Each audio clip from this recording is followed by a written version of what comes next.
so exciting. We just had the Michelin guide come to Vietnam for the first time. What difference did that make to the scene? There's a lot of controversial about Michelin guide coming here, but for me, I look at it as an opportunity for Vietnam to attract more tourists. The Michelin guide is technically showing you what you should try. I don't know about other Vietnamese, but I need like warm meals. I cannot do it like cereal sandwich. I would die. In the first episode of this season of a Vietnam podcast, I reconnected with Thuyen, and we spoke for a little bit longer than I had planned, so I've split that episode into two parts. So if you haven't heard the first part, don't worry, it's not related directly to this episode, but you should go back and check it out.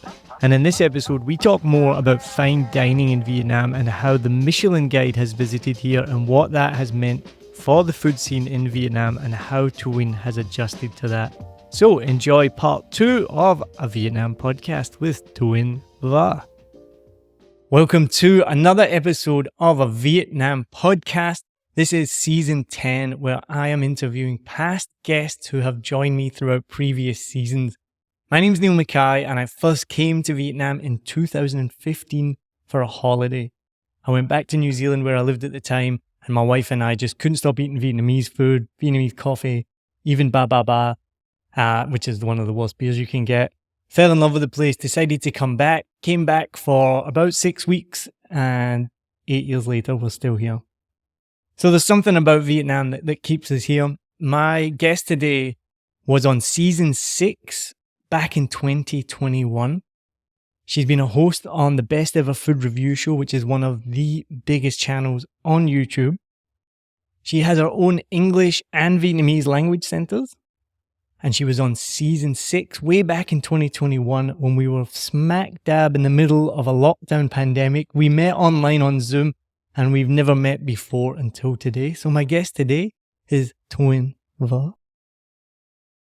Food has changed dramatically. When we first came here, it was like, I want to get a banh mi because it costs less than $1, you know. I want to get cum tam because it costs $1. But now the fine dining scene, and what I want to ask you about, to talk about, which is so exciting. We just had the Michelin guide come to Vietnam for the first time. What difference did that make to the scene? There's a lot of controversial, about Michelin guide coming here. But for me, I look at it as an opportunity for Vietnam to attract more tourists. You know, like people get really emotional when you talk about food because, you know, it's like a memory, it's like an experience. And everybody was fighting towards the list like, oh, why is this one is not good and it was not? I feel like every list is like, it cannot be perfect, you know? And they have a very different purpose when they make the list. So Michelin guide is technically, from what I understand, is the guide that tourists come into a new country and they don't know what they're going to get. So for example, if you go to Vietnam for the first time, how do you know what pho is or what banh mi is? Yeah, maybe you have it in your home country, but you know, still here. And then when it goes down to like bún riêu, bún chả, like you said, right? Like they don't know. So the Michelin guide is technically showing you what you should try. For example, like the local food. And then they move on to something different, like fine dining or don't have to be fine dining, but can be like casual dining, right? And they have different, category, because everybody was quite confused about Michelin guide, beef gourmet, you know, or 1 star, 2 star, 3 star. And they all put into, oh, this is a Michelin place. I'd never heard of that either. There was like the Michelin guide, which is like a book. Yeah. I don't even know what the beef gourmand or what yeah, the beef gourmet. Yeah. Beef gourmet. Yeah. And then there's like the actual Michelin star, right? Which is totally different things. Right. And one thing I read about as well was there's no such thing as a Michelin star chef. No. Oh my God. I'm so happy you brought that up. Yeah. It's like it's a Michelin star restaurant. The chef doesn't take the star with him. But he can work there, right? He worked at a Michelin star restaurant, but he's not a Michelin star chef, which is there's commonly, no such thing. Yeah. But I understand, right? Because when you do marketing, you kind of have to put that. Yeah. Like it's hard for you to write. He used to work at like yeah, so they put it as short, like yeah, the 2 Michelin. I get that. But I understand why some people when they dive deep into the F&B scene then they get a little, worked up. And I get that too. Yeah, but I think yeah, I was really happy when they came here, because like you said, Saigon developed so much and we never have a Michelin ever, ever. Now they're coming to Da Nang. And yeah. So I was happy to see that, and for me, the list is not permanent. Like, yeah, people will, they will put in some new places. They will give star to the new one. And yeah, they may take back the star. Like I saw that in Malaysia before. Yeah, like you may have this year, but the next year they're gonna take it away from you. So yeah, so for me, I would just, I want to see how it goes. And from the marketing perspective, that's great for Vietnamese tourism. And there's a lot of misunderstanding about it as well. Like some people, they think about that. It's like, oh, it's always fine dining, like it's always expensive, which is not the case. That's what I thought. No. And then I found out it's part of being in the guide. So not getting the star is mostly fine dining, right? Like being on the guide, one of the criteria is like value for money. And one of my favorite places that I've come to since the beginning is near Bintan Market. It's called Bep Mien. And that was added to the guide for like value for money and taste. And so it's quite funny because their food I don't think is that great. Like you can go and get street food for better, but it's really good for what it is and it's in a touristy area. But the only annoying thing is I've been back there a couple of times since because if someone comes to town, I'll normally take them there because it's central and it is good food but it's not cheap. That's the difference. So like Come Tam would maybe be 40,000 street food, but Bet Me and it's like 100,000, but it's cleaner and whatever, blah, blah, blah. But anyway, the last twice I've been, it is packed, like lines out the door since it got added to the Michelin guide. Yeah, and I think it's great, because like again,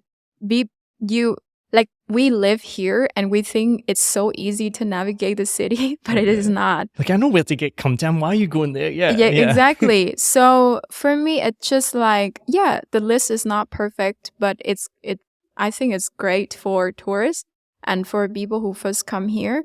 And then like for example, I have 1 star at like just a casual dining place.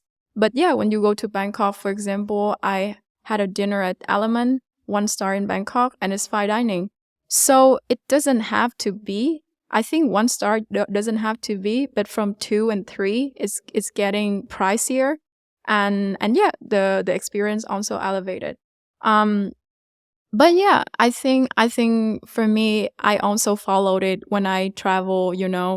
In for example, I went to Singapore and Malaysia for my birthday. And so I also followed it. What my tip is, if you want to try local food, maybe you shouldn't follow it. Yeah, but if you want something fusion, I definitely think you should try on the Michelin guide. Because a lot of my friends, they come to me and they were like, where is a good local food in Bangkok that has Michelin? I'm like, I don't know. I don't think you should, Because like you can Google and had a high rating, but like when it comes to local food, I don't think you should come to a Michelin star place. You mentioned a little bit ago about bringing more tourists to Vietnam.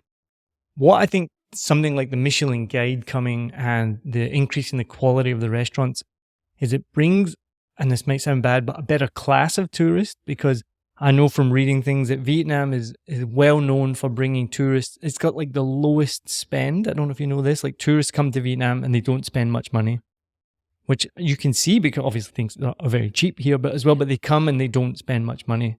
And I know that's something that Vietnam government or the tourism are looking at. How can we increase how much people spend? Because it's not just Vietnam. People go to Thailand or somewhere else in Southeast Asia and they will spend more money. Whereas they come to Vietnam and they're barely spending anything.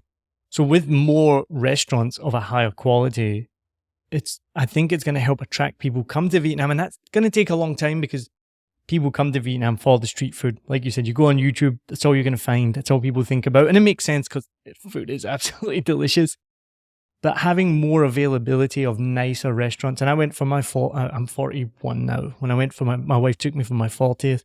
I'm terrible with names. I can't remember the name of the restaurant, but it was off Winway, Walking Street.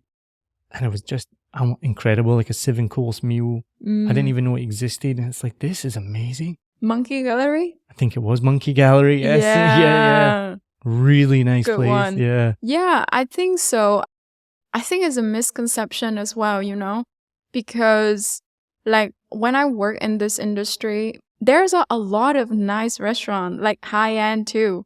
And like I always tell my friends, because I don't know, because I was born and raised here. So I don't know how like from outside looking in, but from what I've seen, there are so many nice places and not cheap. Like it can be really expensive, like anywhere that I've been, even Europe too. Like for example, if you go to like, I don't know, 3-star Michelin, right? It's usually like 400, 300 euros or something. And here you can find that too. Like it's not cheaper. And I'm saying that with confidence. Like I feel like it's a misconception of Vietnam having like you said, Saigon and Vietnam is like, very different, right? I'm always really excited when they come and I show them this side of Saigon and I'd be like, what? Because they don't know that. Yeah. And then like you said, the street food is great. But yeah, why not open to, new market, right? And then the thing is, I also find it really crazy when people complain that why this is Vietnamese food, but why is it so expensive? It can be expensive too. And yeah, like if you watch, I don't know, but I watched the process of making some certain dishes in Vietnam. It's complicated. Yeah, and I don't know why. We should all rise the standard together, in a way. And I always tell my friend, like you have to check that out because the scene is wholly different. And I can see in the future, Saigon would be one of those, culinary experiences, up there with the guy. I hope so because, you see Bangkok, right? Oh, they've been there for a while. They're great with tourism. I feel like Saigon is the first one to start, and then Hanoi, and then now Da Nang. And Da Nang is still new, right? Moving in the right direction. And interesting you're saying about the availability, the price. So my sister had never come to Vietnam. She was due to come, and then she's so selfish. She got pregnant. No, I'm kidding. So she has a baby now, which is amazing. I'm so happy about that. So she couldn't come, and I think Lindsay, if you watch this, I don't think she does watch this or listen to it, but if she does, you can tell me. I don't think she came for a while because of that perception that Vietnam is dirty, it's chaotic, food's dirty, you're going to get sick. Some of those things are true. Some of them are somewhere in the middle. But once I started to show like pictures of, oh, by the way, we're in this really nice cocktail bar, we're in Layla or wherever, like, and you're like, one of my favorite things is you can do both. You can go to the street and drink on the street with like some plastic chairs and then walk around the corner and go to Layla. It's like, that's one of the things I love about it. But once she started to see that there was like nice things here, she did book a flight to come and she had to change it because she got pregnant. So that's not her fault. But so I went to visit her. She lives in Australia and you can't get a coffee, like a cappuccino, for less than $5 Australian. And I thought that seemed really expensive. And then I did the math and I was like, well, it's about 85,000 dong. It's about the same as a cappuccino here. Not even D1, just almost stand. Like, so people say, oh, coffee's so cheap in Vietnam. And it can be. And I love my cafe soda. And I'll go in the morning and I get a Fin coffee. Cafe soda costs 20,000 dong, which is like $1.10 Australian, right? So obviously that is available. But if I want to go and get a cappuccino, it's going to cost 50, 60, 70, all the way up to 80, 90,000 dong, which then you're like, that's the same price as Australia. So there is a bit of a misconception. Vietnam can be cheap, but it can also be on par with the rest of the world. And the quality, like some of the, I like my coffee, so I don't want to go on too much, but sometimes you get a cappuccino here and you're like, this is just incredible. And as I said, I was just in Australia. I got a couple of cappuccinos there. They were absolutely garbage. I was like, this is awful. And you've paid $5, $6 for it. And I'm a bit of a coffee snob. I am a coffee snob, I'll admit that. Yeah. Well, let's wrap it up with your top 3 recommendations. So not street, it doesn't have to be fine dining, but like 3 nice restaurants. We mentioned Monkey Gallery, so we don't need to mention them again. I would recommend it. It was unbelievable. 3, because I actually want to know myself, because my wife asks me all the time, where should we go to eat? Let's go somewhere nice. And do you know what I do? I message Joval. I will send a text. Yeah. She normally just says, check my website, because she updates her website. The last time I asked her, she's like, yeah, check my website. And I was like, yeah, she's probably sick of all of Saigon messaging her every day. Like, where should I eat? Where should I go? I'm pretty sure. Yeah. Oh my gosh. Pretty sure she's sick of it. Yeah. Like she gets so busy answering because I asked her to. Yeah, you ask her to, right? See, we all do it. So everyone go message Joval Chan right now. She's the premier food blogger in Saigon. Shout out to you, babe. Yeah. But yeah. And check out our website. Yeah. Oh, that's great. But what's your top 3 then? Oh my God. It's so hard. But I will go to the one that I go often. And I think the one that I go really often, it has to be pizza at 4P. And I'm sorry that it's not Vietnamese You're food. so basic. Yeah. It's Japanese pizza. Yeah. But I think it's so great, No, you it is know. good, yeah. And then it just like if I don't know where to go, I go there. Yeah, I know that I'm gonna get something good and I'm gonna be your happy. favorite dish? Oh please. Because we go semi-often as well with our friends Lewis and Kim, and Kim's Vietnamese as well, and she gets the same thing every time. And I'm going to guess you get the same thing. The crab pasta. Oh, it used to be. Yeah, but now I'm more like a pesto person. Okay, right. Yeah. But I know what you mean, right? And then I think that's one I would totally recommend. Just, so you don't have to think about where to go. The second place that I go often, because I live in D2, we live in D2. Shh, don't tell people to stalk, to come and find us and stalk us. Oh yeah, for you. For me, for you, because they think that you're Sonny's wife. No, oh my God. D2 is a big place. It's okay. I would totally go to the deck. Oh, I love that I've not place. been to the deck in I oh my God, you have to get a table, right where the water is, and it's just amazing. Like, Have you still got happy hour? Because I'm a happy hour kind of guy. Oh my God, I'm sorry, I don't drink. You don't drink at all? Not at all. I don't drink alcohol. I plan my drinking by happy hours. Smart. But the deck, I've not been to the deck in years. Yeah, like I go there really often just because you can go there to see the sunset. Yeah, and then, just do whatever. But yeah, you have to get close to the water, please. That's a good shout. I like sushi. And I like omakase. Do you like omakase? Remind me what's omakase again? It's technically just like courses. Like you don't. Like a izakaya. No, izakaya is more like drinking food. But omakase is technically like you don't order. Like you have a set menu already. No, I've not been. I don't eat much I don't eat seafood. Oh, that's why. And I drink, so I go to izakayas and get drinking food. Izakaya. Yeah. For omakase, I usually just go to Kyoto. It's really close to City Garden. And the reason why I like it, because it's quite casual. And it's good for the price range. Yeah. And I think a lot of people in Saigon, they know about that one. So just to review, your top 3 places in Saigon, Vietnam was a Japanese pasta and pizza place. 4P? Was a Western the deck, cocktail bar, and a Japanese place, That's your top 3 places in Saigon, Vietnam. Yeah, and I have a reason for that. Vietnamese food, like you said, right? I love street food as well, but yeah, my stomach is not the strongest. And the second thing is, I usually get them delivered because it's so hot out. It's really hot. You know what I mean? Yeah. So yeah. If it's about Vietnamese food, I top really 3 like Vietnamese foods. Go. Bún riêu. Bún riêu, I don't like it. It's too fishy. Yeah, but I like that in Chợ Bến Thành. Yeah, I think that is my favorite one. I only eat bún riêu in that one. Never go anywhere else. Oh, I'm basic. I like pho. See, I don't like pho. Yeah. You know? No, I just think it's so overrated. And a lot of people are gonna shout at me for this, but I like pasta, pho hoa pasta. I love it. I send everyone there. And yeah, a lot of people want to yell at me for that too.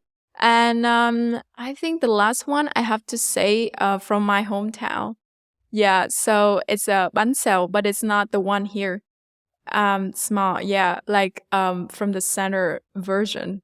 Like not that too crispy, small, but a little soft.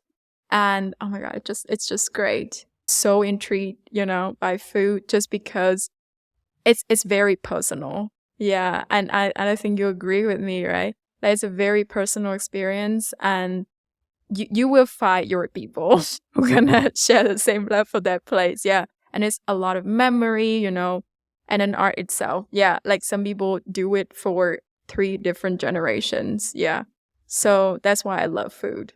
I was listening again to our previous interview, and you were talking about doing those kind of challenges. I think Sunny gave you a challenge to spend. You can only spend $10 a day, and my response to that was, that's so easy because I would have come time for breakfast, come time for lunch, and come time for dinner, and that's maybe my favorite one is come time. And I interviewed a Vietnamese guy called Daniel in the first season, and as well, that was one of the questions was, what's your favorite Vietnamese food? And he was just like, come down. Like, he's like, I could literally eat it all day, every day. And at that time, I don't think I'd really had it.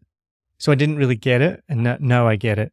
Yeah, It's delicious. I had the chance to introduce it to the US ambassador. Yeah. And it was so amazing because he totally ate it, Because when you film shows, sometimes people don't really eat. And it was like 9 a.m. in the morning.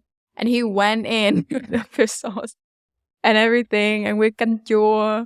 Yeah, he did great. And yeah, that's why I think food really brought people together, He went at it. This is just to finish Yeah. up. I've been having this discussion lately with a couple of people. One of the things that fascinates me about Vietnamese food, right, is in the West, we have breakfast, lunch, and dinner food. So breakfast is like cereal or yogurt, pancakes if you're American. Lunch will be like a sandwich or a salad maybe. Dinner would be pasta or a pizza or meat and veg, something like that. We have very different meals for each meal. Like, you'd be looked at insane if you had pancakes for dinner, right? But in Vietnam, it doesn't matter what meal it is, you can eat the same dish. Like, there's a Mi Quang place across from me, packed to breakfast, packed at lunch, packed to dinner. I've eaten it for all 3 meals. Come time, I've had it 10 in the morning, I've had it for lunch, and I've had it for dinner. It's just, it's one of the things I love about Vietnamese food. It's not set to one meal. You can just eat it whenever you want. Yeah, and I think the challenge is, I don't know about other Vietnamese, but I need like warm meals. I don't understand the cereal concept. That's an interesting. I've never thought about that. The temperature as well, and it's so hot here.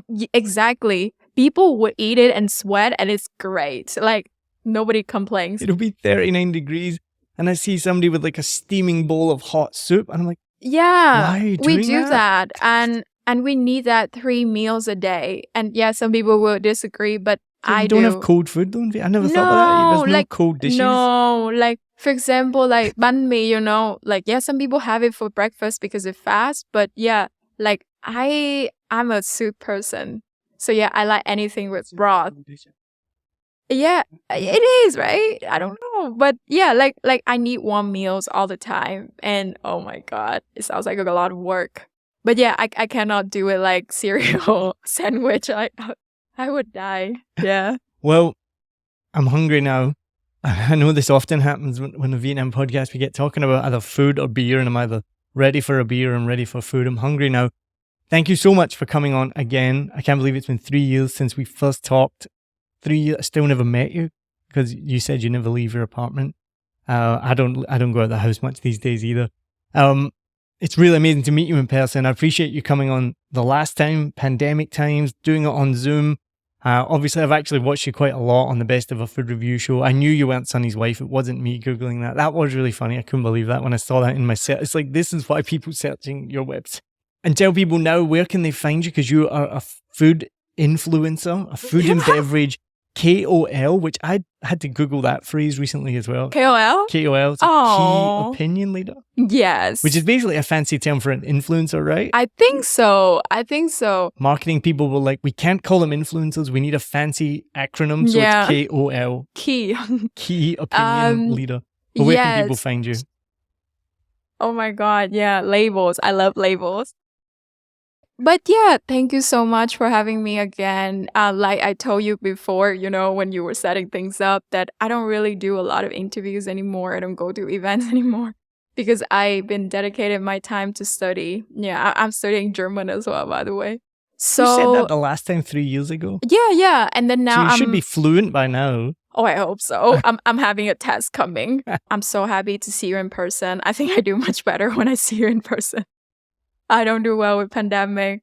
I'm very active on my Instagram at Thuyen Vo 12. Yeah. So please put it because There was I don't a know. living other Thuyen Thuyen Vo. Vo as well, and you were the 12th Oh, one. yes. How you do that? I messaged her. I was like, can you give it to me? She's like, no. No way. Which number? Number one? No, Thuyen Vo. Somebody had with that. no numbers. Yeah, with no number. And I was shooting for that. And she was like, how about no? So yeah, I went with 12, which is my birthday date. Yeah. And then I'm also on Facebook. Yeah, which is Thuyen Vo. No, 12. And I have TikTok as well. As Thuyen Vo as well, which is getting boring. And you can find me on LinkedIn. Actually, Jovo is the one that got me there because I was not very, active. Yeah. And then I saw her post about, how she got in touch with a lot of like-minded people on LinkedIn. And I started posting more. And yes, it's great. I've just started using LinkedIn for my business like 2 months ago, and it's a whole different world. Exactly. Yeah. And like, why am I wasting time on Facebook? If I want to grow my business, get on LinkedIn. Exactly. So yeah, if any other influencers, I hope you check that out too, because it's great. Yeah, and that's where you find me. Hopefully YouTube one day. Not yet. Well, thank you very much for listening to this episode of a Vietnam podcast. It's really exciting to be back for season 10. If anyone's a regular listener, I stopped for almost 2 years making any episode. I lost a lot of the passion, a lot of the energy and enthusiasm for it.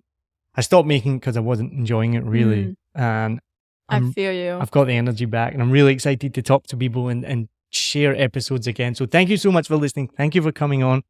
The best thing you can do, if you enjoy this episode, please send it to someone else. Please share it. Let other people know about this podcast. Whether you're visiting Vietnam, you live here, or you want to come, send me a message, get in touch. Obviously, do all that things that people always say, share, subscribe, like, all of that stuff. I hate saying it, but I feel like you have to do it. You just have to, right? I hate it, but you have to say it. It's a little reminder. Just a little reminder. Have you ever done it? I don't think I've ever turned on the notifications and subscribed because somebody told me to. I've only ever done it because I wanted to. But I'm telling you, go do it. Thank you very much. Cheers. Thank you. Bye.